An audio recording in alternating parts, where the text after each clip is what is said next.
There's this old proverb that says if you want to go fast, go alone. If you want to go far, go together. That's the thread that twines our Exceptional Minds with RoboKind podcast. We want to connect you with the voices, the people, the movements, the work that's happening to promote, inspire, and achieve inclusive and celebratory moments for all. I'm Brian Baggs, CEO of RoboKind. Welcome to our episode. In this episode of Exceptional Minds, we sit down with Erica Jackson, a special education leader in Columbus County, North Carolina, whose passion for students with disabilities has shaped real change in her district. From expanding access to new learning tools to championing strong support systems for teachers, Erica in this episode is going to share what drives her, what she's learned, and what still keeps her inspired each and every day. Erica, thank you so much for joining us on our podcast today. Welcome. Thank you for having me. I'm very excited to be here. Me too. So, Erica, one of the ways that we start is that we typically ask our guests, how did you land in special education? We know the journey's different for everybody, but would you be open to sharing a little bit about how you found yourself in this space? Sure. It was quite the journey. I actually started off not in education, but after high school and college the first time, I started in the business world and ended up being a trainer for the company that I was working with. So I was working on training and educating adults. And then with just life happening, I transitioned into the field of education. And I was a general education teacher for several years in the realm of kindergarten, first, and second grade. And we know that all students are general education students first. And I had quite a few students who needed special education services. And I had some really great special ed teachers that I worked with, became great friends with them, and just really working on that collaboration to get those students what they needed. And we know we've gotten so much better at identifying students with special needs and extensive support needs. So the numbers kind of kept growing. And I kind of kept feeling like my class sizes were shifting a little bit more towards students with special needs and how could I meet those needs? And that some days was a real struggle for me. Like, what am I going to do? What am I doing? I didn't feel like I was doing enough. So I started researching and found a really great program that focused on autism. So I went back to graduate school, went through that program, and it was absolutely amazing. And I learned so much and felt like it was just really going to improve my work as a teacher and my students' lives.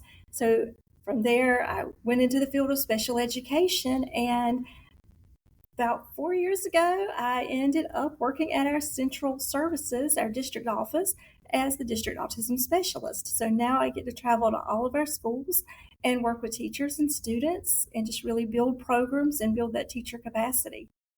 Wow, I love that story. So often I feel like I hear stories where, 1 minute we find ourselves in the midst of education happening, whether it's the corporate training to working in those primary grade levels and with those early learners. And then like when you see something, you often get the pull to do something more. And so that journey of working with those early grade levels and realizing that we've got a wide variety of students that come in with different learning abilities and differences and then getting tools. That's such a great story, Erica. Thank you for sharing that. Uh, Thank I, you. I got to ask you though, so what's it like from teaching grown-ups in corporate America to teaching kindergartners in Columbus County, North Carolina? Well, are there any similarities or any differences? What was that like, that transition? There are quite a few similarities that you wouldn't think of because everyone has different learning styles and different backgrounds. So, really having to meet those needs and tailor that instruction, that training, those protocols to what's going to best help them to learn and to utilize it. It's not just about learning it, but also being able to apply it. So, really, kind of differentiation is what we call it in the field of education. So, differentiating how am I going to present this material so that they understand it and can apply it and utilize it? Yeah, that So makes that was sense. one of the big, yeah. Yeah, teaching and learning, right? There's some core concepts that it doesn't really matter like how big the students are, right? Like there's some things that work that respect the learners and leaning into that. So I got another question. So like you found yourself continuing to pour into the space of trying to meet some of the diversity needs of your students who may have those learning differences or challenges. So let me ask you about this journey so far. Like, are there any moments along this process that have stood out as meaningful or memorable for you as you've kind of like walked into this space? Oh my goodness. There's so many. There are so many. Seeing students just grow and seeing students want to come to school and learn, and the maturity and walking into the classroom, and then 8 months later walking in and it feels like you're just looking at a totally different child because they've just grown so much and learned so much. And same thing with teachers, just seeing teachers really embrace programs and just their whole mindset shift, Yeah. and their love and enjoyment for what they do, that just really inspires me. Yeah, absolutely.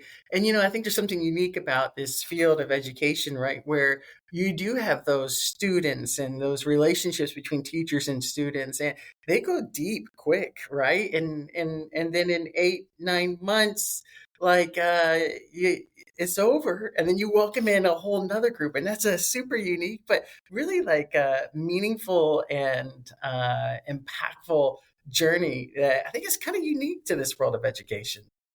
It is, and it's so great for me now because I do go to all of our schools. So I see students in pre-K all the way through high school, and it's so fun because I'll be walking through the high schools now, and I'll see students that I taught years and years ago when they were in kindergarten, and just getting those big hugs and hearing about their college plans, or what they're going to do after high school and how their families are doing, and that's just a really great feeling. Yeah, it is. Having those communities where you get to continue to watch the kids grow and see them at the football games or see them at the grocery store. Sometimes you can't hide, but it is great to always see those kids continue to grow and their families too. So now, tell me a little bit though. So you started with some general education. You did some work to come in. What exactly is your title now in Columbus County? What's your specified role that you do to kind of help the students and teachers across the school district? I am the district autism specialist. So, in a nutshell, I do whatever needs to be done. But my main role is to build teacher capacity because we want teachers to be able to best meet the needs of those students when they're in the classroom, and to know what tools are there, to have them readily available, and to be comfortable using them on a daily basis. Not to always have to reach out or to go look for something, but to have those tools in their toolbox that are just readily available. So, preparing teachers for that. Also, advocating for students' needs, advocating for the allocation of resources. When we see great programs like RoboKind, what can we do to form those partnerships to get them in schools and implement them and make sure that students are getting the most from these programs? Yeah, and that's a big deal, right? It's like putting support and efforts into the ecosystems where this educational process is taking place, and looking at the needs and figuring out what those teachers need and what those students might need, and advocating for those. And it's a big job. So you kind of alluded to a little bit, but what are some of the big challenges that you see educators are facing right now? I mean, there's so much about our world that is shifting and changing, from tools and technology to the experiences that kids have coming into school, the experiences kids have outside of school. What are some of the big challenges that you're seeing right now? Um, and how are you even helping to navigate through those? There's a lot of challenges that teachers are facing right now. We know that resources are a big part of those challenges. So we really have to be very mindful and very purposeful in what we do with the resources that we do have. And then also, educators, they're The main thing I hear is that they don't feel supported or valued. So, teachers have heavy workloads. They're adapting constantly to this ever changing technology in the world. Years ago, we didn't have AI to contend with, and now we're learning as we're going on some of these programs. So, it can be very daunting for teachers, and also just trying to meet the needs of increasingly diverse students. It's so much more individualized now than it was 25, 30, 50 years ago in education. So we have to constantly be adjusting to meet those needs. As far as navigating, the best thing that we can do as a district is just to fully support our teachers. We implement strong beginning teacher training programs and support programs. We have very strong mentors for all of our teachers, and then providing those opportunities for professional development, collaboration, and respectful conversations. When we look at effect sizes on learning, we know that collective teacher efficacy has one of the largest effect sizes of 1.6 on student learning. So we know that we can get a lot of success and learning out of just building that teacher efficacy through collaboration and respectful conversations. It encourages that thoughtful, purposeful collaboration through plannings, professional developments, things that can take place during the day when we allocate those resources to give teachers time. We want to put those collective efforts into letting teachers learn from each other and share what works, what doesn't work with each other. And just across the board, creating strong networks. And it's not just about teachers coming together, but also doing a transdisciplinary approach with our related service providers, our therapists, our behavior specialists, everyone working together to learn from each other, and bringing in those administrators, bringing in district staff. We spend a large part of our day out in schools, in classrooms, with teachers, in planning sessions, not just my department, but all the departments within our central services, because we want to be there to support them and just let them know they're not alone. We're here to help. What can we do for you? Yeah, that's so great. I was just in a conversation earlier this week talking about, our colleges and universities are so wonderful and they are so great at helping our teachers get ready for their first jobs. But the challenge is it's only 4 years, right? And there's nothing quite like um, that first year, that first 2 years, first 3 years. And so it's, how do you engage with parents? How do you have hard conversations? How do you manage the time in your day? How do you think about grading as a means towards skill acquisition? How do you use these new tools? How do you work with these service providers? Uh, it's encouraging to hear that Columbus takes such a broad perspective around building that community that allows teachers to find success, and to work successfully together. One of my favorite sayings is that if you want to go fast, go alone, but if you want to go far, you got to go together. And it sounds like you guys are incorporating some of those concepts into how you think about this work in Columbus. Like I say, it's all about that collaboration and really just investing in our teachers. Because when things work well for our teachers, they work well for our students. When things work well for the students, it works well for the teachers. So we really have to just invest the time and the energy and be very intentional in what we do. Yeah. One of the other things that we have at RoboKine that we talk about all the time, and it guides our product development and how we think about building things, is that, we are an educational company, and we're an educational technology company. And so often I feel like ed tech companies connect students and screens, but that's not the business that we want to be in. We want to invest not only in students and screens, but that student teacher relationship. And that's where you feel the connection happens. And that's why, we have this tagline, special tech, exceptional connections, because to your point around efficacy and outcomes, we know that the most important, resource in that room is not going to be just a robokine or this curriculum or that tool. It's the teacher, and if they can feel supported and they can find success, then we're going to have a lot of happy people as we go through this. Yeah, Um, and that but is one of the great things. Sorry, that is no, one of the go great ahead. things. It's one of the great things about RoboKine is the teacher is very heavily involved. It's not like a lot of technology where the child sits there on their own.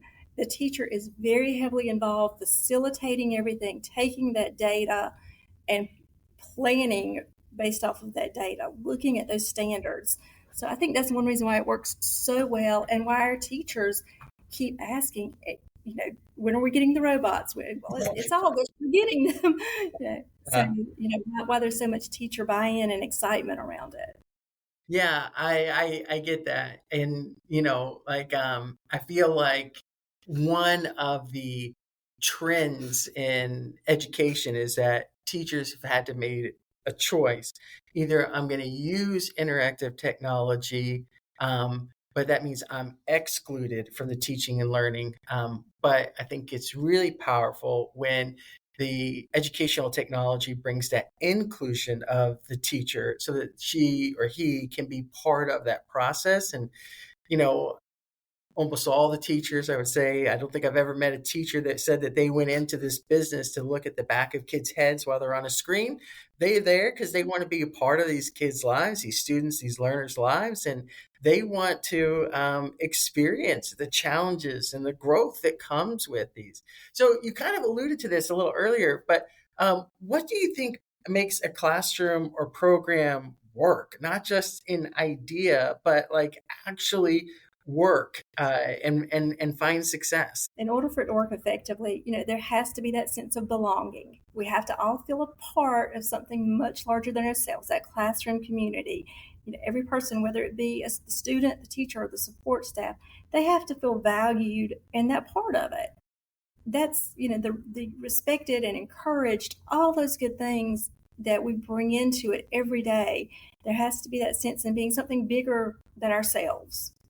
So I Yeah, think that helps with that teacher buy-in, letting teachers have a say in where this is going. So when we're talking about these interactive programs, teachers still maintain that level of control because they know their students better than anyone. So they know what's working for them and what's not. So letting teachers have that, trusting their judgment, trusting them to do what needs to be done, that really helps with that buy-in.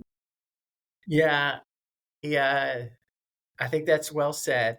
And I think that for our listeners who are tuning in to this podcast, there's probably a lot of head nods and maybe even to snap the fingers around that commentary. Very well said, Erica. I'm curious, do you have an experience or a student or story that continues to guide you around why this work matters, that continues to drive you? Uh, how do you kind of continue to find motivation? Do you pull from old stories? Do you look at the challenges ahead? How do you navigate that? Like, what comes into your mind? Every day it's different, we all have our compelling why as to why we do the work we do. And there are certain students that stand out in my mind. We have the students who come in with diagnosis that doctors say they're never going to talk, they need to be in this placement, this setting, this, and then we see them and I'm like, this child's talking up a storm to me. I mean, we're having conversations. This child, and even if it's on an AAC device or if it's vocally, we have to look at that potential and just valuing students for who they are and valuing their strengths. So again, there are a few students that I've had in the past and some right now that just really just brighten my day, whether it's through conversations or hugs or just seeing that they have learned how to hold a pencil, Yeah, just inspiration from that. Seeing these students who are like, I didn't think I could go to college, but now that I know that they have such and such a program at our community college, that's what I want to do. So yeah, just so many things. I mean, there's so many bright sides to this job.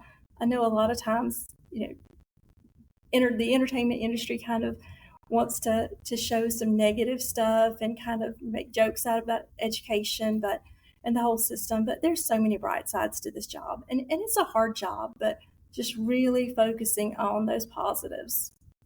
Yeah, I think two things can be true. It can be hard and rewarding. It can be challenging and meaningful. It can be exhausting and life-giving, right? And that's, what makes education the beautiful thing that it is. And so oftentimes, like, we think that it can only be one. And while all those things can be true, so can this column over here, right? And that's how they come together. So as we get closer towards wrapping up, and thank you, Erica, you've done such a great job and such great work happening in Columbus County. What other things would you want to share with other leaders who are trying to push for better outcomes for students with disabilities? You've had an opportunity to have a set of experiences. There's some leaders that are brand new into their roles and they're not quite sure. What's some advice and what kind of role can leaders play in pushing for better outcomes? Well, leaders are our biggest advocates. They're usually the ones that control a lot of the financial decisions. They're the ones that are on the really advocating for these students publicly and privately, along with our teachers, and they're advocating for our teachers too. They have a big responsibility to everyone, and just don't give up. But with anything in life, start small, but start somewhere. Yeah, Change. Some days it's really hard for me to remember, like, I can't change the world all in one day. So I have to take a step back because, yeah. and Maybe it's really just hard. 1 week. Maybe give yourself just 1 week. You'll change the world. Exactly. Let's give myself a week because Just give yourself a you week. you want to change everything, and you want to make everything better, but you have to start somewhere. Reach out to colleagues. We are so fortunate in this day and time that we can connect with advocacy groups and support groups on social media. We can reach out to people uh, in our community. I'll be honest, we're a very small community, but I think we do things very well considering where we are in our resources. I think we utilize everything to the best of our abilities. But when we planned our first annual diversity fair for families last spring, it was very it was an amazing experience. There's just no other word for it. It was amazing. There were resources around us that I learned about. I just started picking up the phone and cold calling people, and I'm like, "Hey, would you like to come and be a part of this and share what you do?" And they would say, "Yeah, And have you reached out to so and so? Are you familiar? Have you met so and so?" And they making those connections. And I just learned so much just through picking up the phone and making a phone call or sending someone a random email like, "Hi, my name is, would you like to be part of what we're doing in Columbus County?" And it's really simple. It's really simple. Just start somewhere. If you don't have someone near you, call me. I'm love to talk to people about what we do. Yeah, that's such great advice. Like, there's so much in there, and I mean, this idea of advocacy being a primary function. So many times, people take actions or inaction merely because they just don't know, and so getting up. That courage to speak out or to speak up or to add commentaries for the teachers, the families, the students, the schools, the administration, like that can play a huge part towards building bridges. And then, this idea of starting somewhere is so freeing because the the job in front of all of us, and this is our industry and others, can sometimes be so overwhelming that it can be paralyzing. And this idea that we can start somewhere is great encouragement, and also the picking up the phone and calling or making the ask. I love that. I feel that most folks I know want to be about good work. And if we can create invitations and opportunities, we'll often be surprised at how many say yes and jump in. So Erica, hey, this has been so fantastic. Is there anything else that you would want to say to encourage folks that are on this journey of making connections, of finding ways to support uh, uh, the leaders, the teachers, the students, and their families. Any other advice that you might want to give as we kind of round out today? Just, again, just reach out, find some colleagues, find organizations, find your people, find your people, and keep doing what you're doing, because it's a marathon. It's not a sprint. you know, so the work is so valuable, and if you change one person's life, you've changed one person's life. So the Yeah, work is so valuable and so meaningful, and I'm just so grateful for the teachers and everyone that I get to work with every day, and the parents who love their children and trust us enough to take care of them. So it's just so rewarding, and teachers, don't give up. It's hard, but don't give up. yeah. That's so great, Erica. Thank you so much. I love this idea of find your people. And for our listeners, if you don't know your people, not just in this call, but in this podcast, but I've heard a few times over that there's some really wonderful people doing some great work in Columbus County. And so if you need some people, that'd be a place to go check out. Erica, thank you so much. I appreciate you sharing time with us today on our podcast. Thank you so much. It's been my pleasure. That wraps up this episode of Exceptional Minds with RoboKind. We hope you enjoyed today's conversation and found inspiration to bring back to your own learning community. If you haven't already, be sure to subscribe so you never miss an episode. We'd also love to connect with you on social media, so follow RoboKind for more resources and updates on inclusive education. Until next time, keep supporting and celebrating every learner, and remember, together we can empower exceptional minds.